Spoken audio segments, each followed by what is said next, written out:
quick Devar Torah. One of the interesting things about the delegation, if you will, that Moshe sends a delegation. Again, like I said yesterday, nowhere in the Parsha does it call them spies. It calls them they should go and scope out the land, check out the people, this and that, but their mission is not as spies. They made themselves into spies, whereas they had to interpret what was going on. But one of the things they come back with the report, they say, yeah, it's a great land, but it eats its inhabitants. It consumes its inhabitants. And what does that mean? It consumes its inhabitants. They were pointing out that, it's not exactly a peaceful place. There's wars. It's hard to make a living there.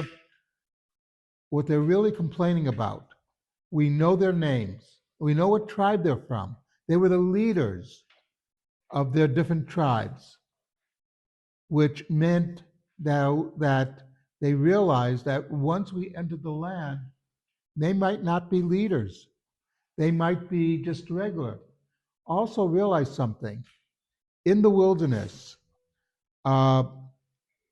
you had the greatest yeshiva in the world, with Moshe Rabbeinu as the Rosh Yeshiva. Stop and think about this. Aaron was also a spiritual leader. So you have Moshe and Aaron teaching Torah. This had to be the greatest yeshiva in the history of the world. And now we're going to have to go to this country, and we're going to have to, instead of sitting and learning all day, we're going to have to actually work for a living. And that's where they missed the point. The whole purpose of the period in the wilderness is to learn, so that when you get to the land, you'll be able to apply everything you learned. You'll be able to apply all this stuff to real life. And that's what they were missing, because they realized we start to apply this, people might think, oh, he's really not that great a guy. He's not that great a leader because he can't earn a living. And this is a big problem. And this is why they come back with their report that they say it's a land that eats its inhabitants. It's a land where you're going to have to work. Who says you're going to be able to do all these mitzvot? It's impossible. And again, they missed the whole point of Yetziat Mitzrayim. God did not take us out of Egypt just to be free, okay? God took us out of Egypt so that we will be a nation, a light unto the nations. That's why he put us in the center of the world at the time. The land of Israel is the center of 3 continents, so to speak. Asia, Africa, and Europe. It's not far from any of these. It's really in the center. And yes, there'll be wars fought there because it's valuable real estate. But the point of it was, this is how I want you to behave. This is the type of nation I want you to build. And they missed the point. If God didn't want us to influence the world, he would have taken us and sent us to, say, Fiji or New Zealand. New Zealand, when was the last time New Zealand was in the news? And it's a big country. I've been there. But nobody thinks about New Zealand. Or Greenland. Okay. No, but all joking aside, if God didn't want us to influence the world, he would have sent us to someplace like that. And we would have kept us in the wilderness. And we would have sit and learned all day. But sitting and learning, you're not going to influence anything.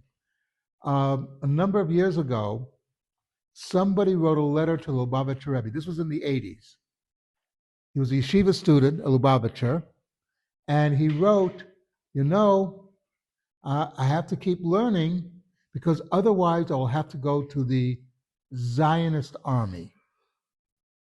The Rebbe wrote back a letter, and he demanded it be posted in every Chabad house, and every Chabad yeshiva, and every Chabad synagogue in Israel.